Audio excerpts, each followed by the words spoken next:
सोचिए, एक ऐसा शासक जिसने हजारों लोगों की हत्या की, दर्जनों राज्यों पर चढ़ाई की, जिसे हम बचपन से अकबर महान कहते आए हैं।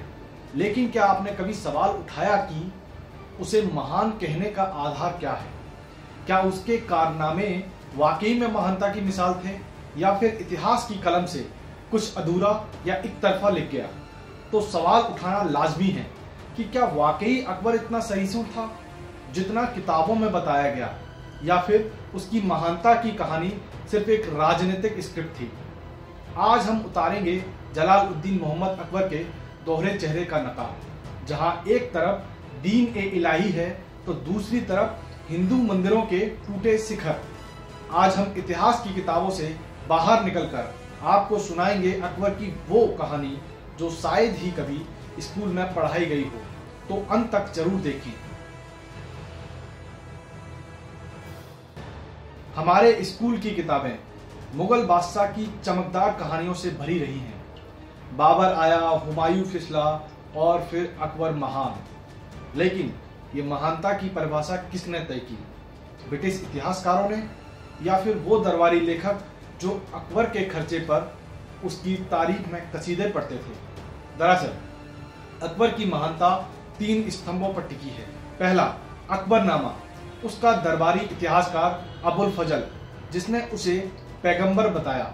अबुल फजल लिखता है, अकबर सूर्य और चंद्रमा से बात करता है।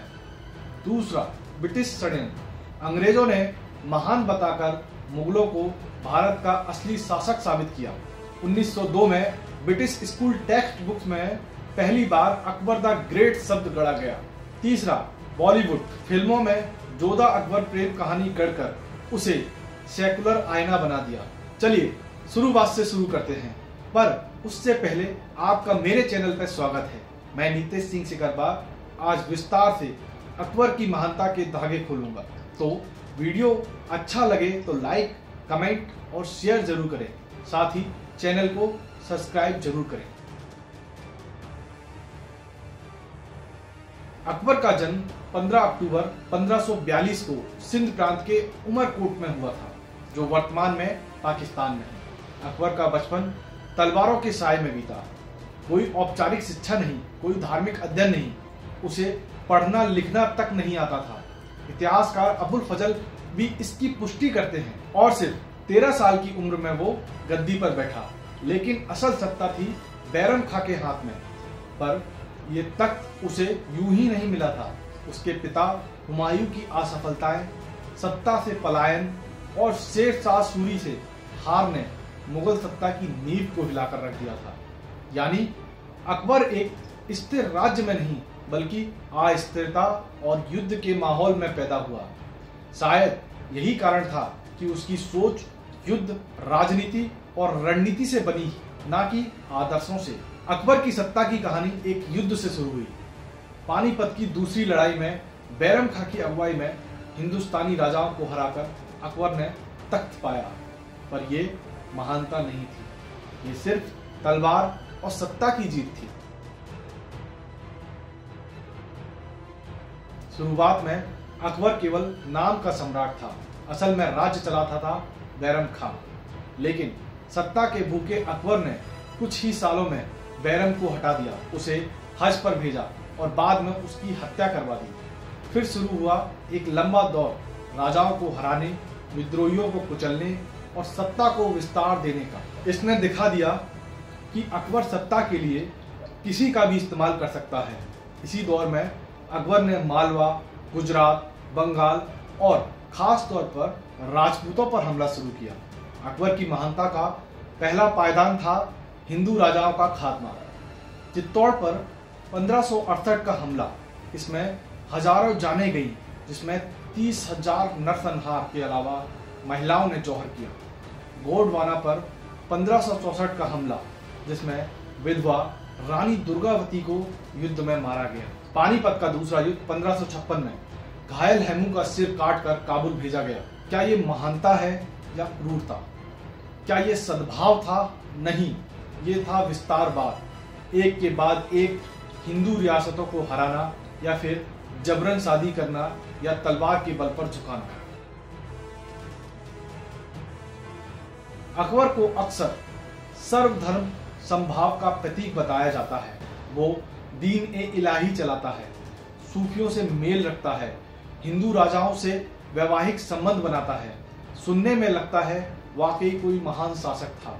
लेकिन जरा गौर कीजिए, अकबर ने दीन ए इलाही की स्थापना एक ऐसे समय में की जब मुसलमानों और हिंदू दोनों को संतुलित करना उसकी सत्ता के लिए जरूरी हो गया था।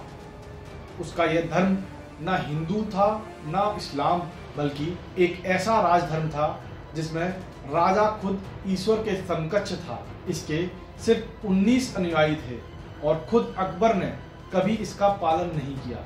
ये कोई सही सूरता नहीं थी, ये थी राजनीतिक ब्रांडिंग। असल में ये एक सियासी चाल थी ताकि हिंदू राजा खुद को इस उदार सम्राट के करीब महसूस करें। और इसका फायदा क्या मिला? अकबर को कई राजपूत राजाओं की बेटियां विवाह के रूप में मिली, जो इतिहास में राजनीतिक गठबंधन कहकर महिमा मंडित कर दी गई। अबुल फजल तो आईने अकबरी में अकबर को भगवान का रूप वर्णित कर देता है। ये बताता है कि कैसे इतिहासकार को प्रोपेगेंडा राइटर की तरह इस्तेमाल किया गया। अकबर के काल में मुगल साम्राज्य का विस्तार पूरे भारत, राजस्थान, गुजरात, बंगाल, पंजाब, कश्मीर और दक्कन तक हुआ। लेकिन सवाल ये है, कैसे? युद्ध और रणनीति का मिश्रण। मालवा, गुजरात, चित्तौड़, रणथंभौर सभी को युद्ध से जीता गया। चित्तौड़ के युद्ध में लगभग 30,000 निर्दोष लोग मारे गए। तो फिर सवाल उठता है, क्या हजारों की हत्या करने वाला महान कहा जा सकता है, या फिर ये सत्ता की मजबूरी थी?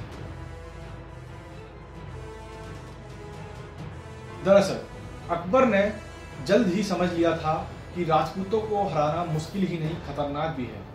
इसीलिए शुरू की राजपूत नीति। जयपुर के राजा भारमल की बेटी जोधा से विवाह। लेकिन क्या ये विवाह प्रेम विवाह था या फिर राजनीतिक गठबंधन? अकबर ने लगभग 36 राजपूत महिलाओं से विवाह किया, जिनमें से अधिकतर से वो केवल राजनीतिक लाभ लेना चाहता था। आमेर, जोधपुर, बीकानेर, जैसलमेर के राजाओं को सम्मान और ऊंचे ओहदे दिए गए। कई राजपूत सेनापति मुगल सेना में शीर्ष नेता बने। लेकिन जिन राजपूतों ने समर्पण नहीं किया, जैसे मेवाड़ के महाराणा प्रताप, उनके खिलाफ अकबर ने पूरी ताकत लगा दी। तो क्या अकबर की उदारता राजनीति थी या दिल में भाईचारा? अब बात करते हैं उस युद्ध की जो हमें कभी पूरी तरह नहीं बताया गया। वो था 1576 का हल्दी घाटी का युद्ध। राणा प्रताप वो योद्धा जो ना तो झुका, ना बिका और ना ही अकबर के सामने नतमस्तक हुआ। लेकिन इतिहास की किताबें कहती हैं अकबर ने युद्ध जीत लिया। पर क्या ये सच में जीता? दरअसल अकबर खुद इस युद्ध में कभी शामिल नहीं हुआ।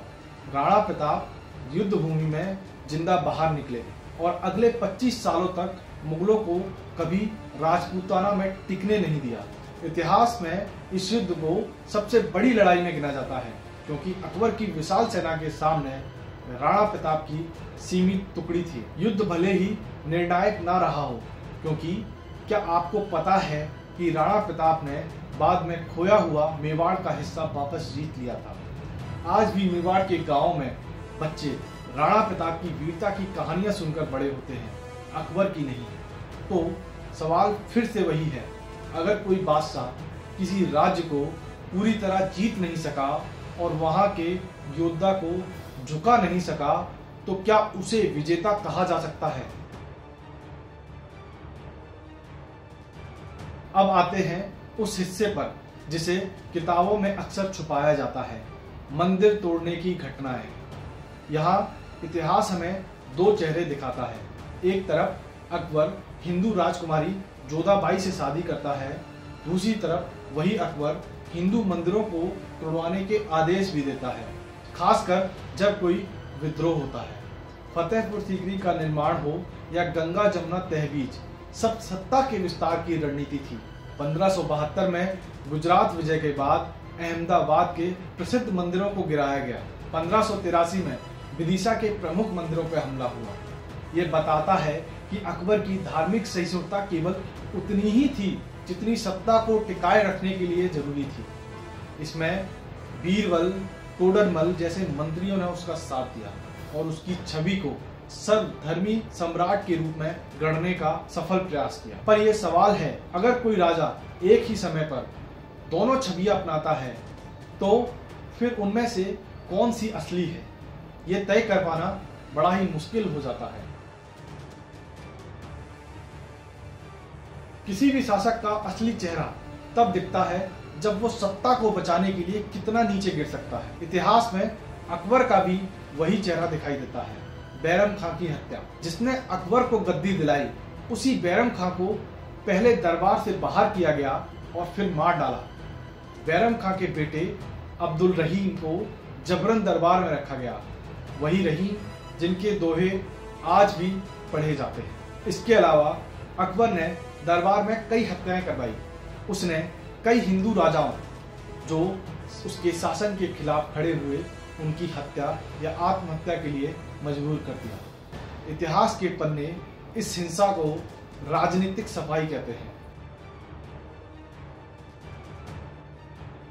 अकबर के जमाने में दहसाला प्रणाली लागू की गई, जिसमें 10 साल की औसत उपज के आधार पर टैक्स निर्धारण किया जाता था। ये टोडरमल की आर्थिक नीति थी। इसके तहत पहली बार व्यवस्थित कर वसूली शुरू हुई और भ्रष्ट जमींदारों पर थोड़ी रोक लगी। पर इसके कई नकारात्मक पहलू थे, जैसे कर नगद के रूप में वसूला जाता था, चाहे फसल हुई हो या नहीं। अकाल के समय भी कर माफ नहीं होते थे। किसानों की हालत बद से बदतर की गई। वहीं अकबर का जजिया हटाना एक रणनीतिक और राजनीतिक निर्णय था, न कि धार्मिक सहिष्णुता का प्रमाण। वो सहिष्णु दिखा जरूर, लेकिन था नहीं, क्योंकि उसकी नीतियों में सत्ता केंद्रित उद्देश्य सबसे ऊपर था। विदेशी यात्री राउफ फिच लिखते हैं कि भारत के किसान दासों से भी बुरे हाल में थे। अकबर के अधिकारी बिना दया के कर वसूलते हैं। हम भारतीय इतिहासकारों से हटकर देखें तो 16वीं सदी में विदेशी यात्री क्या लिखते हैं। राल्फ फिंच, जो ब्रिटिश थे, लिखते हैं कि अकबर का दरबार सोने से सजा होता है, पर किसानों के झोपड़े मिट्टी से भी बदतर थे। पुर्तगीज फादर लिखते हैं कि अकबर खुद को ईश्वर का प्रतिरूप मानता है। वो पूजा करवाता है, उसे खुदाए जमीन कहा जाता है। इन रिपोर्टों से एक बात साफ होती है कि अकबर का शासन आम जनता के लिए उतना महान नहीं था जितना उसकी छवि गढ़ी गई। आधुनिक विद्वानों की बात करें तो इतिहासकार पुष्पेश पंत कहते हैं कि अकबर की उदारता पर सवाल जरूर उठने चाहिए, क्योंकि उसकी हर नीति सत्ता के विस्तार से जुड़ी थी, प्रेम से नहीं। लेखक अर्नव रे कहते हैं कि अकबर के महिमा मंडल का ज्यादातर श्रेय ब्रिटिश इतिहासकार को जाता है, जिन्होंने उसे सांस्कृतिक सेतु की तरह पेश किया। वहीं वामपंथी इतिहासकार इरफान हबीब कहते हैं कि अकबर की नीति में प्रजा की भलाई जरूर थी, लेकिन उसका उद्देश्य सबसे पहले साम्राज्य को एकजुट रखना था, ना कि नैतिकता। तो समझिए, इतिहास की किताबें लिखने वाले भी आज मान रहे हैं कि अकबर की महानता विवादास्पद है। जब सम्राट अशोक से तुलना करते हैं तो अशोक हिंसा छोड़कर बौद्ध धर्म को अपनाया, पूरे भारत में शांति का संदेश फैलाया, कोई धार्मिक दमन नहीं किया। वहीं छत्रपति शिवाजी प्रजा आधारित शासन करते हैं, कोई धार्मिक भेदभाव नहीं करते हैं, महिलाओं को सम्मान देते हैं। महाराणा प्रताप की बात करें तो उन्होंने सत्ता नहीं, स्वाभिमान को चुना। जंगल में परिवार संग रहे, पर झुके नहीं, किसी अन्य धर्म के पूजा स्थलों को नहीं तोड़ा।